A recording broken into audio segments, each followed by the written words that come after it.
চট্টগ্রামের সড়কে শৃঙ্খলা ফেরানোর কোনো চেষ্টাই আলোর মুখ দেখছে না। মাত্র 1 কিলোমিটার সড়কে রিকশা চলাচল বন্ধের পরীক্ষামূলক সিদ্ধান্ত কার্যকর হয়নি। ফলে যানজট, বিশৃঙ্খলা চরমে, অতিষ্ঠ যাত্রী ও পথচারীরা। এর আগেও ব্যস্ততম মূল সড়কে রিকশা চলাচল বন্ধের উদ্যোগ ব্যর্থ হয়েছে একবার। যমুনা রেফ্রিজারেটর, খাবার ফ্রেশ তো লাইফ জম্পেশ। চট্টগ্রাম মহানগরীর দেওয়ানহাট থেকে বারেক বিল্ডিং মোড় পর্যন্ত সড়কে 1 জুন থেকে রিকশা চলাচল বন্ধের ঘোষণা দিয়েছিল স্বয়ং সিএমপি, কিন্তু আগের একবারের মতো তা কার্যকর হয়নি এবারও। শুনতেছি আর কি, এখন তো চলতেছে। হ্যাঁ, বন্ধ করে বলছে আর কি, বন্ধ করে দেবে কিনা সেটা জানি না। যে অটো রিক্সাগুলো আছে, অটো রিক্সাগুলো তুলি যাক, বাংলাদেশে চলুক, আমাদের দাবি এটা। অটো রিক্সা বাইরে হয় তাহলে সাধারণ মানুষের ক্ষতি হইতেছে। তো আমরা চাই বাংলা রিক্সা চলুক, অটো রিক্সাগুলো বন্ধ হয়ে যাক। ব্যস্ততম ও অন্যতম প্রধান এই সড়কে দ্রুতগামী যানবাহনের পাশাপাশি অবাধে শত শত রিকশা চলাচলের কারণে লেগে আছে ভয়াবহ যানজট ও দুর্ঘটনা।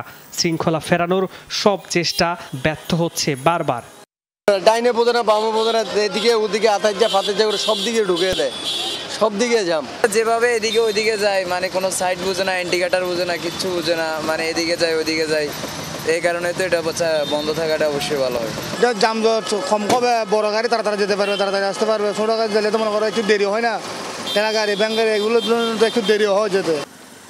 কয়েক বছর আগেও একবার প্রধান সড়কে রিকশা বন্ধের ঘোষণা দিয়ে পিছু হটেছিল প্রশাসন। সড়কে হজবরল অবস্থায় অতিষ্ঠ যাত্রী, পথচারীরাও।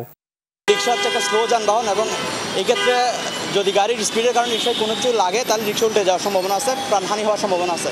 রিক্সার কারণে অনেক যানজট বেঁধে যায়, উল্টো ওরা ঢুকে যায় গাড়িগুলো, সেজন্য বড় গাড়ি হোক ছোট গাড়ি হোক অনেক সমস্যা হয়ে যায়।